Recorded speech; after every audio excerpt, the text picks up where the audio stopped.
Enchanté. خوشبختم. Eddie is at the grocery store. A woman smiles at him.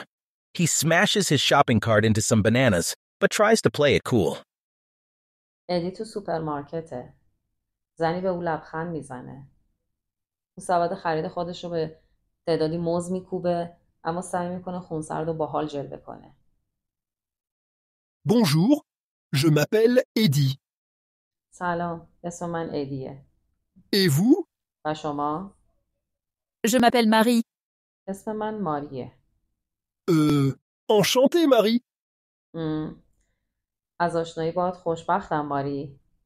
Marie smiles at Eddie.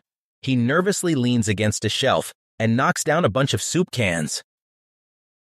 ماری به ادی لبخند میزنه. او یعنی ادی مضطرب به قفسه تکیه میده و تعدادی از قوطی‌های سوپ رو به زمین میندازه.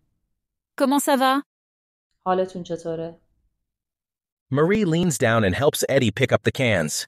Their hands touch. ماری خم میشه و به ادی کمک میکنه تا قوطی‌ها رو برداره. دستاشون همدیگر رو لمس میکنه. Très bien. خیلی خوب. Eddie panics, turns, and runs down the aisle.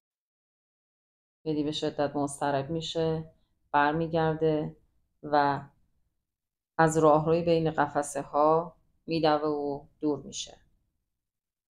Bonne journée? روز خوبی داشته باشی.